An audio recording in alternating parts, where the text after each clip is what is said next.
Welcome back. It's time for the 2000 VHS closing to It's the Pied Piper Charlie Brown as we celebrate its 25th anniversary and the 75th anniversary of the Peanuts comic strip. And we'll also pay tribute to Charles Schulz himself as his documentary, which played at the end of this video, will be seen. Let's play the tape.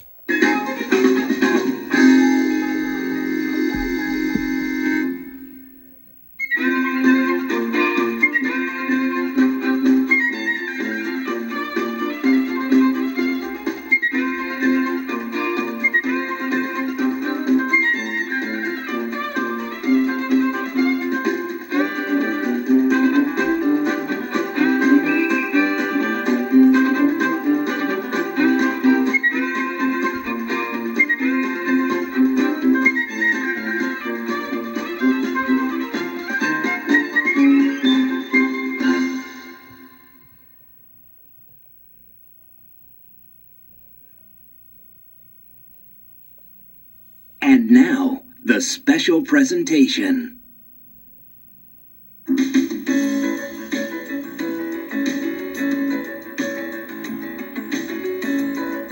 For over 50 years, the Peanuts gang has been entertaining the world, bringing smiles to the faces of both the young and the young at heart. Fly, Charlie Brown, fly!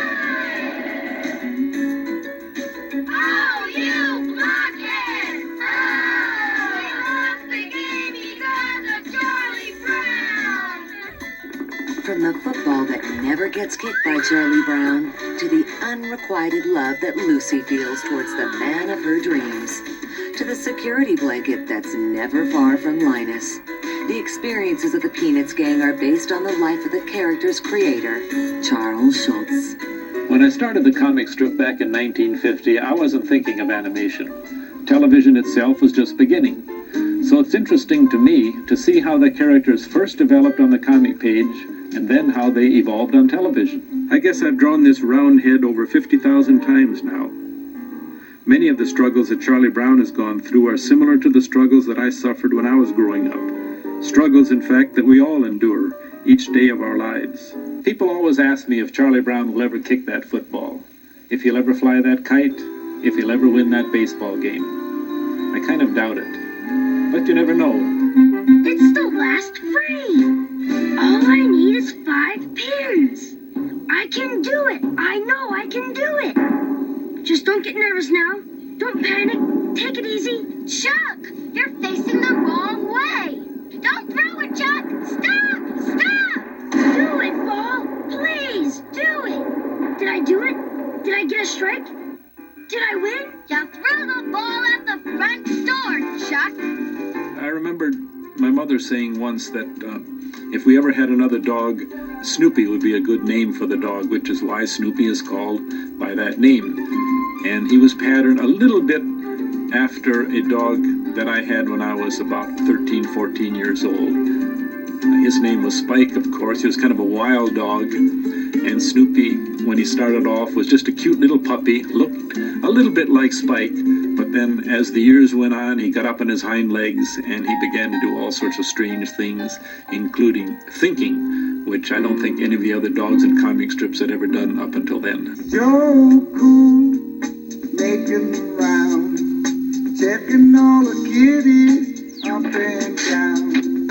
Joe Cool, playing straight. If the principal catches you, it's gonna be too late. When the strip began, there were just Charlie Brown, Snoopy, and a few minor characters. But in January of 1952, Lucy Van Pelt joined the group. She represented all the fuss budgets in the world. She also was the perfect antagonist for poor old Charlie Brown. Come on, Charlie Brown. It's almost midnight. I'll pour you a root beer. Thank you, Lucy. I've decided next year I'm going to be a changed person. Oh, be serious, Charlie Brown. No, I mean it. I'm going to be strong and firm. Forget it, Charlie Brown. You'll always be wishy-washy. A few months after we introduced Lucy, again back in 1952, in the same way that my own family was growing, I thought Lucy should have a brother. That's how Linus joined us. The security blanket idea really worked well in the strip. In fact, it's perhaps the theme of which I'm most proud. In animation, we could take the whole blanket thing into wild action.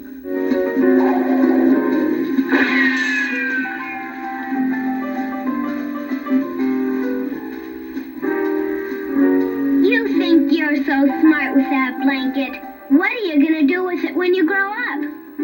Maybe I'll make it into a sport coat. 7 years later, in 1960, it was time to have a baby sister for Charlie Brown. Sally was a character who would speak out freely about all the pressures I think we put on little kids. Who is the father of Henry IV? I could not possibly care less. Oops, I'm sorry. From 1960 to 1969, no new major characters were brought into the strip. In the late 60s, however, there were a lot of cultural changes taking place in this country. I felt that I needed to reflect those changes in the comic strip and on television.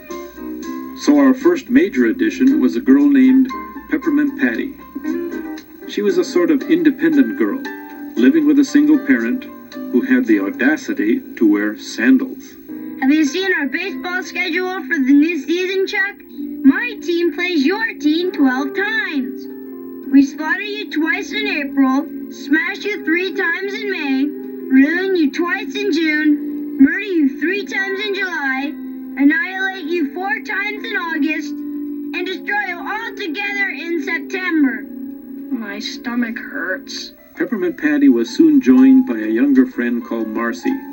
She was more intelligent, sensitive, and polite than her older tomboy friend Patty, who she insisted on calling Sir. I got the eggs, sir. Just like you asked. Great! Come on in, Marcy. But please quit calling me sir. By 1970, everyone had a close friend except Snoopy. So we introduced Woodstock, named after the famous music festival.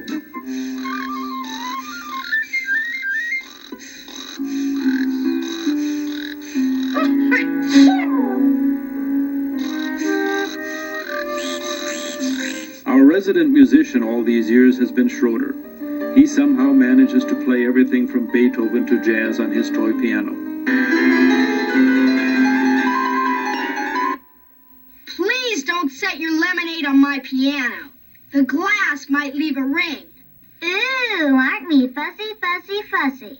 I rarely draw the character Pigpen in the comic strip. Yet, for some reason, people are always asking me about him. Bow to your left, bow to your right, and if you find no one in sight, just bow to your toes and bow to your knees and dance around just as you please. When you're doing the kick and hold down, I have a collar you can trust. Cause when kick comes down, hold down, you really kick some down. When I was a little kid, and we gathered together and go out to play either tackle or touch football, it never failed that as the game started, we would begin with the kickoff. The person who was going to do the kicking would go running up to kick the ball, and the person holding the ball invariably would pull it away, and everybody would laugh. This just became something that always happened. So why not do it in the comic strip? And who better to have pull it away than Lucy, and who could be better at being the one who has to suffer as Charlie Brown? You know, I wonder if there isn't something symbolic in this. There has to be. You hold the ball like I'm running up to kick it, and then you pull it away. There has to be something deeply symbolic in that. I've thought about it and thought about it. Somehow, though, I've missed the symbolism. Oh, no! You also missed the ball, Charlie Brown. It really isn't a holiday without Charlie Brown and his friends. Charles Schulz developed 7 holiday specials featuring the Peanuts gang. The first show that was animated was the Christmas show back in 1965. We were surprised by the strong national reaction this first show achieved. Apart from its strong statements about the Christmas season, I think the unusual jazz score by Vince Guaraldi was one of the reasons for the show's success.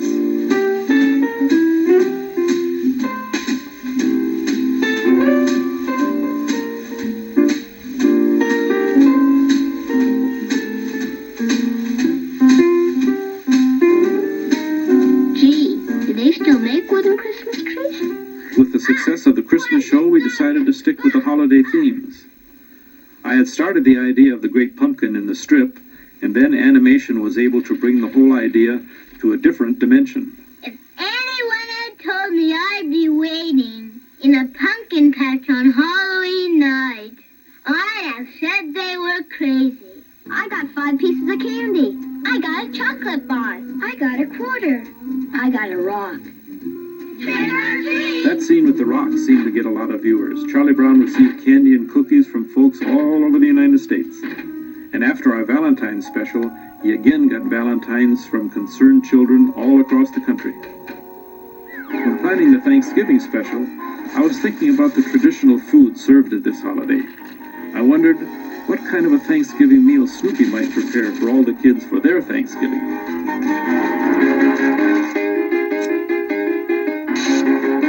Rounding out our major holidays, I thought it might be fun if the Easter Beagle would take over from the Easter Bunny. This was a lot of fun for Snoopy because he got to dance with some of his all-time favorites, the Bunny Bunnies.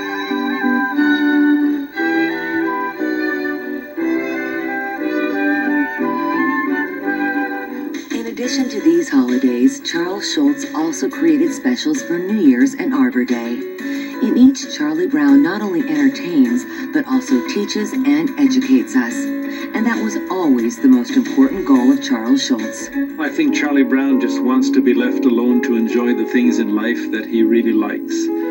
I've always said that he's probably the sort of little kid that I would have liked to have had as a friend or a neighbor when I was small, because he likes these simple things in life. He likes baseball and he likes to read. He doesn't want to bother anybody else. He just wants to enjoy these things that he likes and not be interrupted by other more nasty people who have a tendency to want to spoil the things that you like. But Charlie Brown's a very decent, caring little boy. Unfortunately, he is surrounded by people who don't have any idea what's going on, and by a dog who doesn't even remember his name.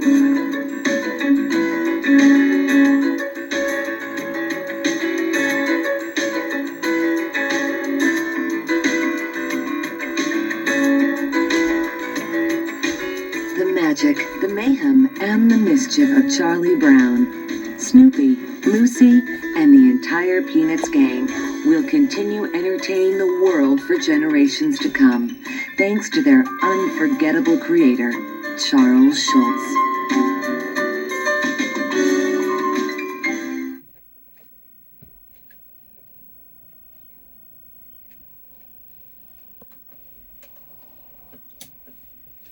Even 25 years after his death, and 75 years since the first Peanuts comic strip in 1950, the Peanuts gang still continues to entertain us all around the world to this very day.